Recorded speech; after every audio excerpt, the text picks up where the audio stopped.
parents, normalize telling your kids to tell you everything. All those things that anybody will tell them that don't tell your mom you is that thing. Yes, that they should tell you. Let them be open to you, and you as well be open to them, because things be happening. How can two young girls be living in a house with their father, their widowed father? So many things be going on, and then those children, they didn't tell each other and tell anyone about it until it became a life and death issue. Welcome to our episode of Quick Violence International. Today, I want to share with you some stories about two young ladies that went through the process of illegal egg donation without their knowledge. They had no concept of what it was. They were just taken, retrieved, and then they had no idea what was going on.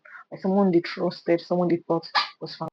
So, egg donation is an assisted reproductive process where a woman, that's the donor, provides egg within herself to another woman or a couple to use for conception through in vitro fertilization, popularly known as IVF. It's very common these days. So this process benefits those people that are like old and can't give birth. They have some abnormalities in their fetus, or also maybe like an ovarian failure. So this process is beneficial to them. This process costs millions of dollars. Like if you do an egg donation in the US, I don't know how much it costs in Nigeria here, but I know that in fact it's not in naira, it's in dollars, and they pay really well for whoever would put down their body to donate eggs for people. It's a very, very lucrative way to make money. And then because of that, some people have taken it up and be doing it illegally, harvesting young girls' eggs. They will lure them into some things and then what take it from them and then dump them somewhere without regard for their health. And when they're done with them, just dispose of them. So there was a family of five that lived peacefully. They had recently lost the family had lost the woman of the house as their mother, and the husband is a pastor. He's a minister of God, and just a regular average Nigerian life.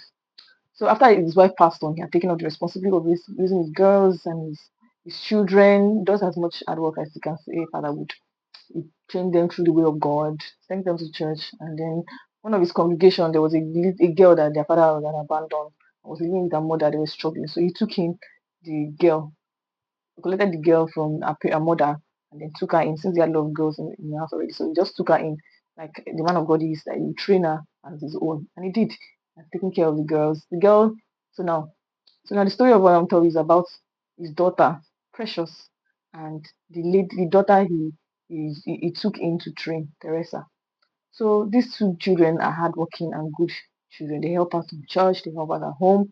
So after their school in secondary school, they were going to prepare to go to the university, but then they had to wait for their result, and also while they were waiting, they asked the daughter to learn hairdressing, and then the second one following to church. This was start working as this.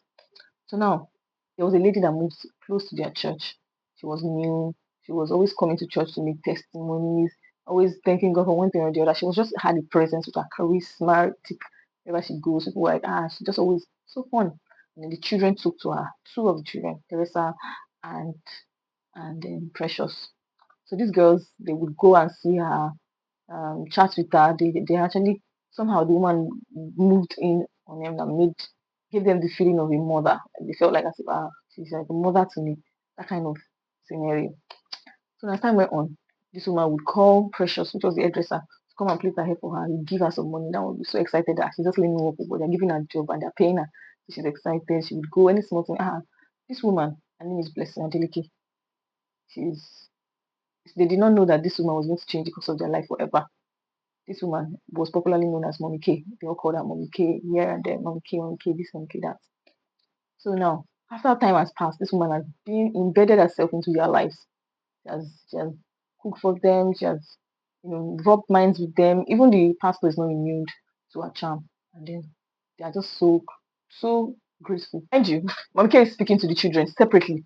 Don't tell this one. Don't tell that one. So Mommy K now brings it up to them separately and tells them that I have a job that I used to do. Are you interested? Okay, I'll do it. What is it? Do you know that the menstrual flow that you always have every month, that the ones that are not good that used to flush out, do you know that you can sell it to people and they'll give you big money? Yeah? And the children are like, eh? Really? I didn't know. I've never heard that before. It's, people always hiding food because of money. They will not tell you now. Like, the girls were curious, but then one of them was still like hesitant that blood. It's ritual she's talking about. But these children, they were just so, I don't know what to call it. They were naive, and then they consumed the information. And after she tell them, they tell, shh, don't tell anybody what I just told you. I will explain to you how you're going to make money. And the girls were like eager that yes, they will make money. Mind you, these two girls are living in the same house, and they did not open their mouth to each other. They were both teenagers. None of them opened their mouth to say anything to the other. So one fateful day, one Mike called Teresa that she wants to make her hair. And then Teresa went there. When she got there, she said, oh, I want to buy something first. Follow me to here. We went to Yanapaja. We got there. The woman said, I can't find what I want here. Follow me. The woman followed her in that place. Before she knows it, she has met herself in Abeokuta. Yes, so she has met herself in Abeokuta, one specialist hospital. And then she was like, what's going on here? How did this journey, how did it become so far that we ended up here? And I'm like, don't worry, don't worry. It's just I want something I want to show you. I was like, the girl was suspicious. But you didn't tell me they were coming here. She wanted to buy something. I said, no, calm down, calm down. Later on, she went inside. They took some blood, and before she knew it, they said so many things went on that she didn't understand. But by the time she like after like 2 hours or so, she was released, and she felt like, okay, what else went on? I feel fine. So can you explain to me what's going on? But the woman just said, don't worry, you understand in time. And that's how she went on. The woman gave her an injection, and she'd be injecting herself. That when she does it, the blood will flow very well. She felt like, okay. That's why she took it. Still not telling anybody. How? Same thing happened to the other girl. Teresa has gone back to home, I think to her mom. She would just come and go, come and go. Go to her mom's side, come to the pastor's side. So, but she too had been taken to Abeokuta to go and take some screening tests, some implantation. She didn't know. The two girls didn't know that they had been undergoing that had been screened for egg donation. They've been implanted, and then that syringe that they give them is supposed to what, increase their swimmers. And then they took their syringe with them. They started having stomach upsets, serious stomach upsets. And whenever they call Mommy K, she tell them to inject themselves and they feel better. And when they inject themselves, they still wasn't sure what the needle was or why they had to inject themselves, but they did it anyway, oblivious of what was going on. So one day, when they were complaining that their stomach is paining them, mind you, Mickey was operating separately to two girls. Both of them did not know that they were being played or being doing anything to. So one day, mommy took her somewhere regarding the pain that she was feeling, and then they took her to another clinic. This one in Lagos, not in Abeokuta. So this one they were going to do an egg retriever for them, and then this egg retriever went on for hours. She had no idea what she was going through. She had no consent signed. She did not know. She just felt like as if she was going to die from that stomach upset. And then the woman kept telling her, "Don't worry, trust me. I was going to help you. Sha will let you die. Sha will let you come." She had trusted the woman. At that point, the woman, when she was already too scared, she's like, I beg go, I don't know. But the woman was now putting a lot of fear in her that she does this, she needs to die. She do this, you die. Yeah. That time the girl was already so scared. She had nowhere to go. She just kept sweet and was like crying, my stomach, my stomach. Same thing was happening to Teresa. Same thing that was happening to Precious was happening to Teresa because they were both already on that stage. So after a few days, she also took Precious to the same place to go and do the egg retrieval.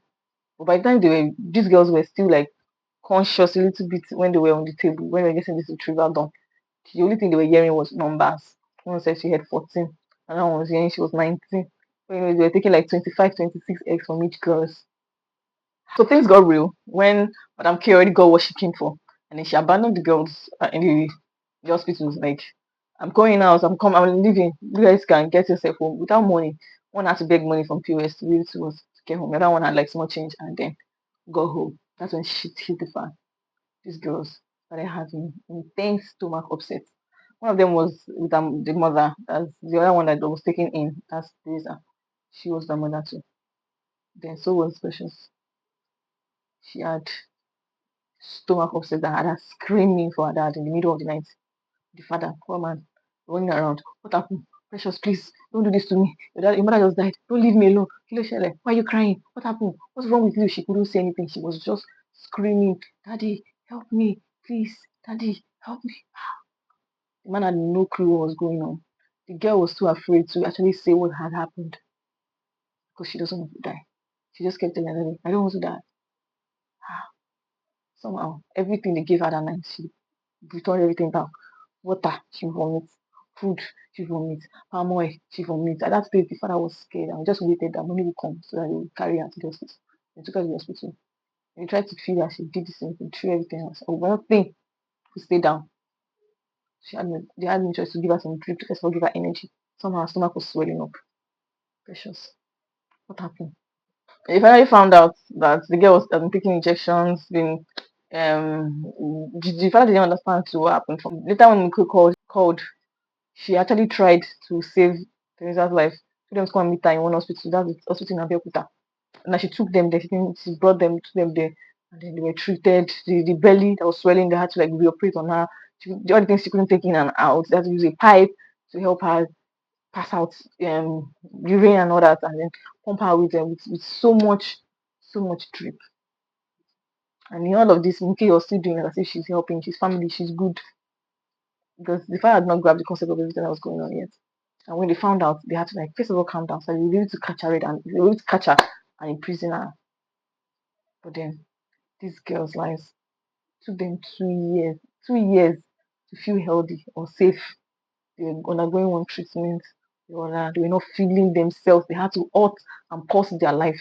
Until today, do you know that that man, those children, those girls, they have not gotten justice for what that mom K has done for her, for them, to them. She got away scot-free with lawyers, policemen, corruption, people hiding things. The hospital did not play, who was actually one huge role to play in this whole issue. Why did they harvest a child's organ, a little kid, little children, girls below the age of 18 without consent form? So Mk was later arrested after some strategic planning, but then it never stick, never held. If she was released, and then her husband came to trash the man's church, defamed him, and then made so much mess for him that he couldn't even gather his congregation again. People started gossiping about him in the area. These two children were just had their life disrupted. They were sick, kept taking drugs, taking things so they can just feel fine because so much was done to them during that surgery and they had no interest. Funny enough, the money the woman sent them were like 48,000 naira, 48,000 naira, 48,000 naira. Don't even cover bills. All those things could have been avoided if those children have said something to someone, anyone, even if they're not like going out to say something to their father, maybe anybody, an aunt, a sister, could have changed the course of their life. Or I really hope you guys have learned one or two of this story. And I pray none of us will be falling of bad people and their wicked intentions for us or our families. Thank you. Till next time. See you. I didn't care today. Bye.